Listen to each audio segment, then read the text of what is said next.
Muji. Waalaikumsalam Bu Dinda Kirana, sugeng siang, matur sembah nuwun, sehat. Terima kasih sudah diperkenankan sowan Bapak di kantor pemberdayaan perempuan perlindungan anak di Kabupaten Jepara ini, Pak.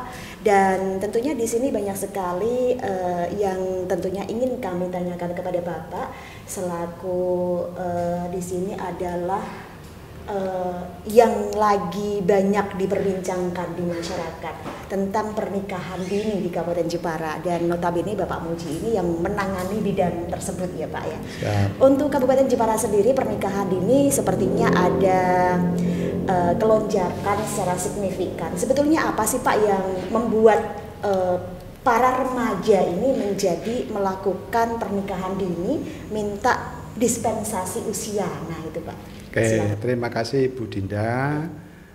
Sebetulnya bahwa pernikahan atau yang namanya pernikahan dini itu tidak ada, tapi jo kawin bocah.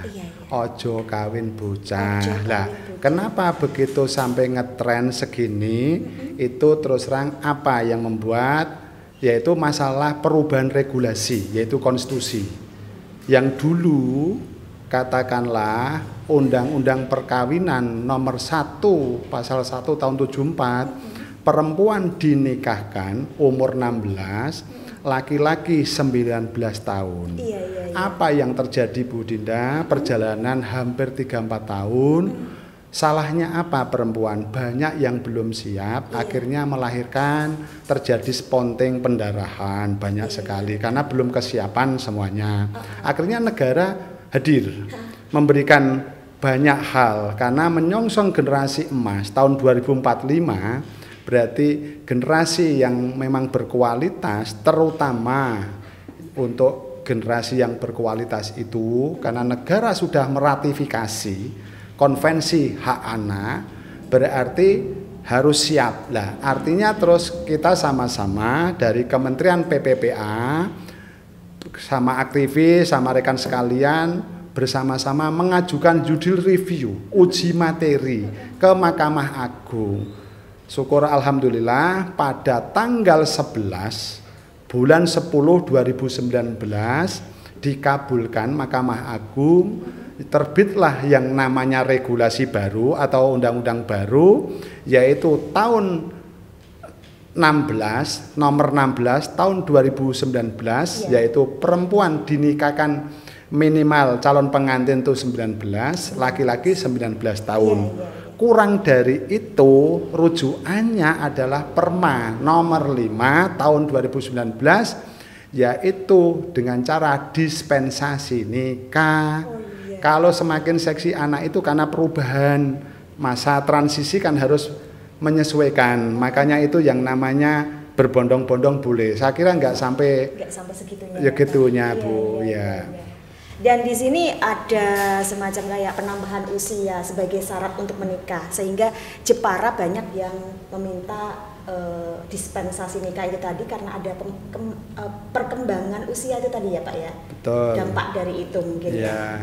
Iya. Yang tadi sempat Bapak Muji sampaikan ada kalimat jo kawin bocah, itu sebenarnya maknanya apa Pak?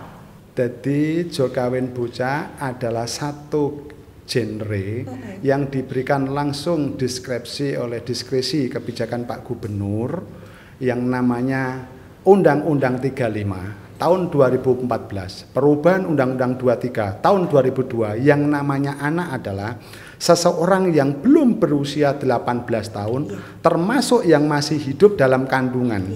Nah itu negara, masyarakat wajib hukumnya melindungi. Lah ketika anak-anak sekarang banyak untuk tuntutan haknya belum terpenuhi, berarti ketika belum usia 18 tahun disebut bocah.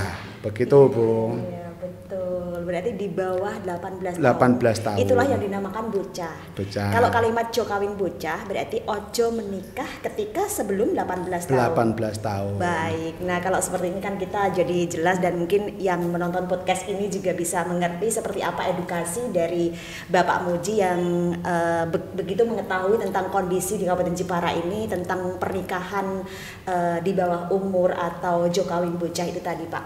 Untuk isu yang beredar bahwa Jepara ini banyak sekali remaja-remaja di bawah usia itu tadi melakukan pernikahan dengan meminta dispensasi nikah. Nah, kalimat seperti ini Pak, atau yang lagi viral, hal-hal seperti ini mungkin perlu diluruskan oleh Bapak Muji. Sebetulnya hal apa yang menjadikan Jepara ini viral, ada kalimat berbondong-bondong untuk minta dispensasi nikah? Nah, ini silakan bisa diklarifikasi Pak. Kalimat berbondong-bondong seakan itu representatifnya banyak ya Bu Iya, ya. betul sekali. Tapi yang jelas sebetulnya Bu, itu hanya sebagian anak yang kurang umur dari 19 tahun, karena aturannya ketika sebelum 19 tahun baik itu calon pengantin perempuan maupun laki-laki, berarti dengan cara dispensasi nikah, tahu kalau itu regulasinya baru, seakan-akan terus kesannya berbarengan, berbondong-bondong, tidak se-ekstrem itu Bu, tidak. Baik, berarti ini sebetulnya karena ada kenaikan usia itu tadi untuk persyaratan sehingga terkesan kayak berbondong-bondong ya Pak ya. Padahal itu sebetulnya karena mereka mengira bahwa usia itu sudah masuk di usia nikah. Betul, nikah. Dan ini tentunya enggak di Kabupaten Jepara saja ya Pak ya. Betul, mungkin Bu. Di setiap kabupaten juga ada Bu. Ponorogo memang ratusan. Banyak Bu. Terus terang Jepara saya kira masih batas toleransi Bu. Belum sampai dengan kata darurat, tidak Bu. Baik Pak, ini untuk menghapus isu negatif yang ada di Kabupaten Jepara, kita sebagai masyarakat Kabupaten Jepara kayaknya kurang enak begitu kalau isu ini semakin merambah dan menjadikan Jepara jadi kayak timbul hal-hal negatif. Padahal sebetulnya nggak seperti itu ya Pak ya. Betul. Baik, kita juga mendengar bahwa di sini Bapak sering melakukan edukasi pernikahan keren atau kawin keren begitu. Betul. Kawin yang atau pernikahan yang keren itu batas usianya atau mungkin syarat-syaratnya yang seperti apa Pak? Oke Bu, terima kasih. Ini bagian dari komitmen ketika itu program BKKBN, memang tugas untuk edukasi dan sosialisasi namanya KIE. Sosialisasi yaitu dengan cara nikah keren, yaitu nikah yang cukup umur, minimal perempuan 21, laki-lakinya umurnya 25. Harapannya apa? Secara fisik siap, secara psikisnya siap. Semua hal-hal yang sifatnya untuk melengkapi ini tidak ada masalah. Jadi untuk menuju ke pernikahan itu tidak ada hal yang ditakutkan Bu. Nikah kata Bu Dinda kan ibadah ya Pak ya, kan gitu. Jadi nikah yang dibangun dari hati.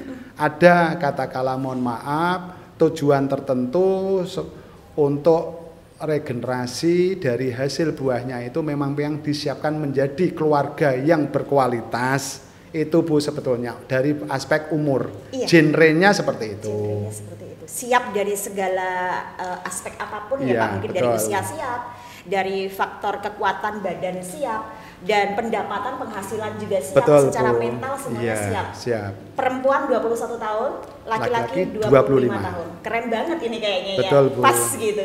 Baik Pak, untuk Jepara sendiri isu yang beredar di masyarakat banyak yang mengatakan bahwa Jepara ini remajanya ini banyak sekali yang terpengaruh budaya-budaya yang nggak benar sehingga banyak sekali terjadi seks bebas. Nah, di sini mungkin perlu diluruskan juga sebetulnya kondisi Jepara ini Bapak Muji yang begitu tahu ya Pak, untuk remaja-remaja di Kabupaten Jepara, generasi muda ini kondisinya kayak apa Pak?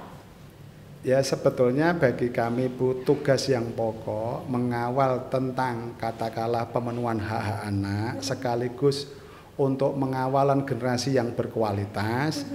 Kami terus terang dengan cara edukasi dan sosialisasi. Nah, syaratnya bagaimana? Kita lakukan satu bentuk mapping, pemetaan dan sekaligus mitigasi mana yang berpotensi ketika ada yang daftar pernikahan anak ini memang kurang paham tentang sosialisasinya, ataukah mungkin dari sumber daya manusianya, ataukah mungkin budaya keluarga itu masih terkesan budaya patriotik, artinya budaya orang tua yang terkesan masih dominan. Nah ini perlu kami evaluasi Bu. Akhirnya apa? Ketika katakanlah tadi banyak pemahaman terhadap anak-anak generasi muda sekarang, tentang masalah seks bebas itu kelihatannya terlalu dramatisir, Bu. Karena apa? Perlu ya bagi kami tidak itu, Bu. Cuma perlu lah. Kalau masih sekolah, kami juga terus terang bekerja sama dengan sekolahan. Kemudian tentang masalah PUP, pendewasaan usia perkawinan, kita sampaikan dengan teman-teman BKKBN maupun jejaring kami. Kemudian tentang masalah seks bebas, pentingnya itu kita berikan satu informasi, edukasi terhadap di lingkungan lingkup, terutama di sekolah-sekolah. Nah, setelah itu dari guru pendidik masih mengingatkan pentingnya persiapan anak ketika nanti dalam kehidupan sosial itu dia sudah siap segalanya. Saya kira itu, Bu Dinda. Iya, iya. Kalau saya membaca di sini Pak, slogannya sangat keren sekali. Katakan tidak pada nikah dini dan seks pranikah dan juga nafsu. Kalimat seperti ini mungkin bisa disampaikan, Pak. Ini merupakan pesan moral, Bu. Jadi katakan tidak itu dari aspek pencegahan dan sekaligus terkesan seakan-akan warning, peringatan. Katakan tidak untuk nikah pada belum umurnya, itu satu. Kemudian seks bebas, karena bagi kami anak-anak ini kan mohon maaf ya, bukan karena dia sendiri yang bergerak, tapi dia terus terang melihat dari samping kanannya dalam arti sosial, teman jejaringnya, teman sebayanya. Nah, ini perlu pendampingan orang tua. Bagaimana peran orang tua untuk bisa mendampingi anak, mana hal-hal yang itu positif, mana yang negatif. Nah, kemudian kami juga menambah, Ibu, banyak. Kami terus terang di Jepara, di masing-masing desa ada satu penguatan kelembagaan namanya lembaga jejaring, Bu, Forum Anak Desa. Forum Anak Desa adalah wadah tempat anak-anak berpartisipasi untuk bisa menyelesaikan permasalahannya sendiri sekaligus mensuarakan haknya terhadap nanti ke depannya, gitu, Bu Dinda. Mungkin hal-hal yang sedikit kendala begitu yang sangat sulit untuk saat ini di lapangan di Kabupaten Jepara, apa Pak? Ya, kalau memang secara internal kami sendiri, Bu, keterbatasan sumber daya manusianya. Iya, SDM. Karena seorang katakanlah mohon maaf terbatas hanya beberapa orang dan sebaran, jangkauan maupun cakupan itu banyak. Tapi kami tidak patah arang, semangat, Bu. Karena apa? Bagi kami tetap memberdayakan, memfungsikan peran-peran stakeholder terhadap di lapangan dengan satu bentuk komunikasi seperti contoh. Kami beri satu harapan lewat kumpulan ibu-ibu dengan PKK desa, itu wajib. Karena daripada kalau kumpulkan membahas dari Poja 1 sampai Poja 4, yang lebih ngetren selama ini Jepara itu kan Jokawin Bocah, karena pesan Pak Gubernur, maupun titipan dari Pak BJ, itu Jokawin Bocah sama stunting. Maka dari itu kami tidak henti-hentinya ya sekuat tenaga untuk memberikan satu motivasi yang ada semua di lapangan untuk kita berdayakan bersama-sama bergandeng tangan dalam rangka meningkatkan satu kualitas taraf seseorang lebih paham. Contoh PKK berperan, kemudian Dawisnya juga berperan, apalagi dari pihak generasi muda sekarang, Bu, di Jepara itu kan saya apal dengan penguatan kelembagaan. Jepara itu 16 kecamatan, 184 desa, 11 kelurahan. Artinya PKK semua berjalan. Nah, kemudian saat itu kami pun sandingkan, kita compare bahwa di Jepara ada satu wadah jejaring yang namanya Fajar, Forum Anak Jepara, yaitu kumpulan anak-anak yang berkaitan tentang permasalahan anak menjadi 2P. 2P itu apa? Yaitu pelopor dan pelapor. Pelopor berani menjadikan contoh, tauladan yang baik, teman sebayanya dari hal-hal yang positif, diketok tularkan kalimatnya Jawa, tentang permasalahan apapun, itu dia menjadi agen perubahan. Ya, seperti itu. Satu menjadi P yang pertama. P yang kedua yaitu pelapor.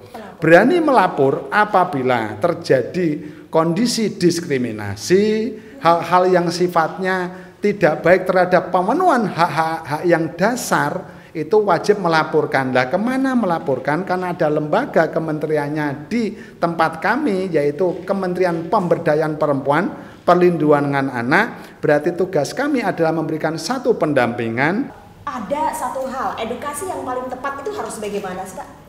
Edukasi yang paling tepat ya di satu sisi ya memang sosialisasi Bu. Kalau tidak itu ya mohon maaf Bu, kita buat sejenis kelompok-kelompok dengan cara yaitu diskusi kelompok, kemudian dia menjadi pararegal, kemudian setelah itu menjadi berani menjadi TOT. Kita latih dulu, training of train itu pelatihan untuk pelatih. Setelah dia kita latih fasilitator, setelah itu kita buat dia punya rencana kerja, menjadi rencana RTL itu, kemudian dia langsung ke bawah Bu, ke bawah langsung konsolidasi. Nah di situ butuh komunikasi dengan Pak Petinggi, karena Pak Petinggi itu bagian yang ada di bawah, ada didikan dan sebagainya, konsolidasi. Setelah itu buat rencana kerja, buatlah satu gugus tugas ataukah barangkali pokja monggo lah, terutama pemenuhan masalah hadirnya negara di mana letaknya itu Bu Dinda. Baik. 2P, pelopor dan pelapor. Tadi yang Bapak sampaikan ini sangat menarik Pak. Di sini yang mungkin sering Bapak tangani beberapa tahun ketika Bapak melakukan BK, bimbingan konseling ya Pak ya, kepada semua masyarakat di Kabupaten Jepara yang mungkin mempeloporkan dan juga melaporkan. Betul. Permasalahan yang sering banyak dilaporkan ke Bapak itu tentang apa di Kabupaten Jepara ini Pak? Ya terjadi, mohon maaf Bu, karena banyak yang namanya keluarga belum paham bagaimana hakikatnya berkeluarga, kualitas berkeluarga, fungsi keluarga. Akhirnya orang tuanya pada pecah Bu. Belum jodoh. Nah, akibatnya anak itu terus terang menjadi objek tarik menarik. Nah, letaknya pemenuhan HANA itu tidak tersampaikan dari aspek apa? Jelas kebutuhan sehari-harinya, masalah kebutuhan primernya seperti makan, apalagi pendidikannya terabaikan, kesehatannya. Lah inilah itu dari aspek mohon maaf sehari-hari. Kemudian hak anak itu ada 4 yang lebih hakiki. Yang pertama hak hidup, tumbuh dan berkembang, kemudian perlindungan dan partisipasi. Lah selama ini Bu, produk keluarga yang broken ini terus terang akibatnya terhadap anak. Untuk rujukannya kalau kalimatnya itu menjadi kiblatnya siapa ndak ada Bu. Akhirnya larinya ke mbahnya, padahal mbahnya sendiri mohon maaf dari fisiknya tidak mampu, pengetahuan tidak mampu. Lah anak ini tidak ada satu perlindungan dan sebagainya. Lah ini akhirnya larinya khawatir salah bergaulnya. Makanya penting kami untuk aspek pendampingan terhadap itu kita kuatkan lembaga yang namanya jejaring anak. Lah anak itulah yang berani memberikan contoh. Yuk teman-teman kita gabung. Kira-kira apa yang bisa dibantu? Seperti contoh mulai dari hak yang pertama hak sipil dan kebebasan, hak yang melekat terhadap anak, identitas anak. Kan dulu tidak terurusi orang tua, akhirnya Mas, Kak, aku belum punya akte. Lah disitulah nanti dia mengadakan satu rekapitulasi, kemudian dikelompokkan, setelah itu langsung datang ke kantor kami bantu, kami ibaratnya komunikasikan dengan Capir seperti itu. Betul. Penanganan di lapangan di Kabupaten Jepara sering banyak terjadi hal-hal yang mungkin bisa disampaikan kepada pemirsa dan juga penggemar podcast Ngonsen DK ini Pak, yang mungkin perlu untuk sebagai pembelajaran dan juga edukasi secara langsung begitu kepada masyarakat. Seperti apa sih Pak yang terjadi? Baik Bapak Ibu sekalian, khususnya warga Jepara, Bu Dinda terima kasih.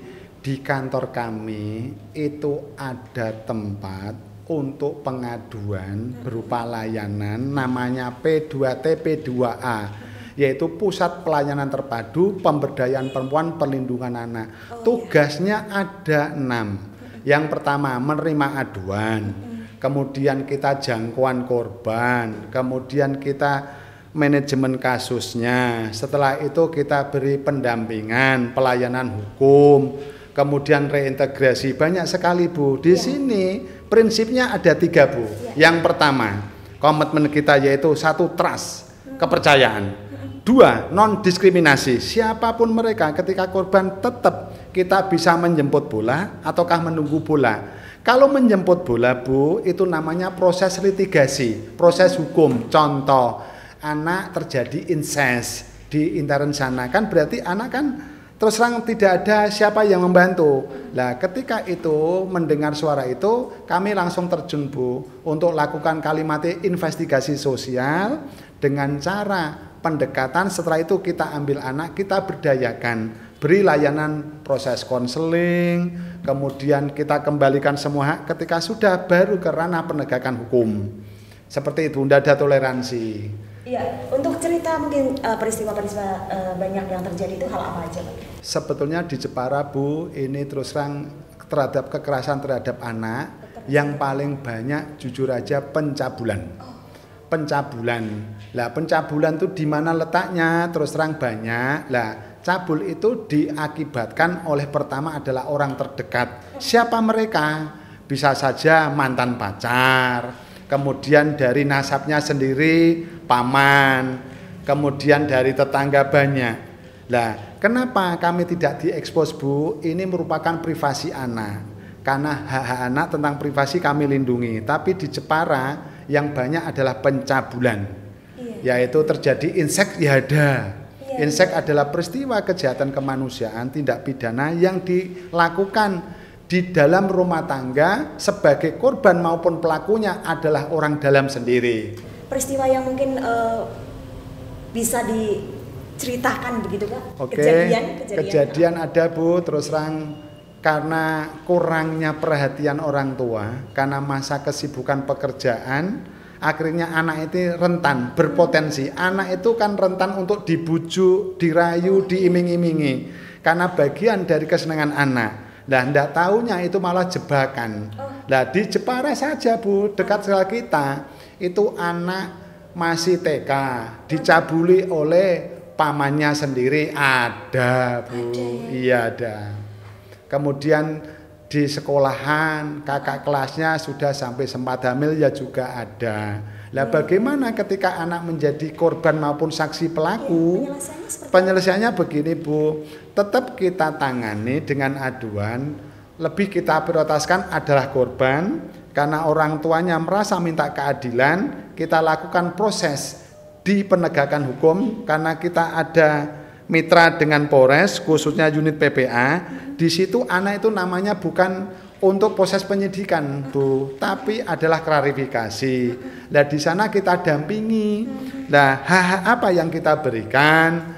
Terus terang psikologi sosialnya kita berikan, konselingnya kita berikan. Nah setelah itu bagaimana anak yang katakanlah sebagai saksi pelaku, untuk rasa kepuasan semua keluarga, biar anak kembali ke masanya. Ada caranya, yaitu cara tetap proses lanjut, tapi terus sampai ke pengadilan, tapi nanti caranya anak, punishment-nya itu tidak hukuman Bu, tidak dipenjara, tidak boleh, tapi kita kirim ke Antasena, namanya LPKS, Lembaga Kesejahteraan Anak. Di sana hak anak harus terdapat. Satu, tentang pendidikannya bagaimana, kemudian untuk masalah sosialnya bagaimana. Di situ anak itu diberikan rehabilitasi namanya. Ya, tapi tidak boleh anak itu dipenjara, tidak boleh. Gitu Bu Dinda. Baik Pak, ini adalah sebagai edukasi supaya masyarakat Jepara juga mengetahui seperti apa peristiwa-peristiwa yang terjadi ya Pak ya. Ya, kemudian harapan saya Bapak warga Jepara, kadang anak itu punya masa. Yang pertama, 0 sampai 7 tahun adalah masa-masa perlindungan totalitas. Anak itu boleh dikatakan kalimatnya Bu Dinda itu sebagai sultan. Tidak boleh lengah orang tua. Karena dari aspek keamanan dan sebagainya. Nah, anak nanti ketika 7 sampai 12 tahun ini masalah edukasi tentang pendidikan. Caranya bagaimana dikenalkan, dididik, lakukan yang baik. Kalau sudah masa sosial ini penting. Lah harapan saya Bapak Ibu sekalian yang ada di Jepara, yuk kita jaga anak masing-masing, kemudian beri pendampingan, edukasi yang baik, kemudian dilakukan satu pemberian layanan pendidikan, kesehatan, semuanya harus terpenuhi karena itu merupakan dari keluarga Bapak Ibu sekalian. Mungkin ada harapan-harapan dan himbauan atau edukasi lagi Pak di podcast ini dari Bapak Muji untuk semua generasi muda dan masyarakat di Kabupaten Jepara. Oke Bu Dinda, terima kasih. Ini seakan-akan pesan moral terhadap teman-teman kita. tolong rekan-rekan sekalian yang di lapangan, masa depanmu masih panjang, harapanmu masih panjang. Yuk kita sama-sama bergandeng tangan, kita belajar. Karena tugas anak itu ada 4, yaitu kalau orang harus beribadah, 2, belajar, bermain, dan berolahraga. Lah, disitulah harapan kami. Lakukan hak pumpung itu dilakukan nanti biar tidak ketinggalan di masa tua, Bu. Jadi bermain silakan, tahu batasannya, berolahraga, belajar itu wajib. Nah, tolong rekan-rekan yang di lapangan, yuk kita bersama-sama menyongsong generasi seperti ini. Kita harus siap-siap menjadi anak yang berkualitas, yang tangguh untuk menghadapi generasi yang akan datang, yaitu generasi Mas tahun 2045. Ya. Saya kira Ibu, terima kasih. Baik. Semangat dan bravo untuk rekan-rekan sekalian. Semangat dan bravo. Iya. Terima kasih Pak Muji. Sama-sama, Podcast ini Bu semoga Dagrana. bermanfaat untuk kita semua, masyarakat di Kabupaten Jepara. Assalamualaikum warahmatullahi wabarakatuh. Waalaikumsalam Bu Dinda, terima kasih. Sampaikan pada keluarga, yuk kita sama-sama saling komunikasi, istiqomah dan sebagainya. Terima kasih. Selamat siang dan matur sembah nuwun. Assalamualaikum warahmatullahi wabarakatuh.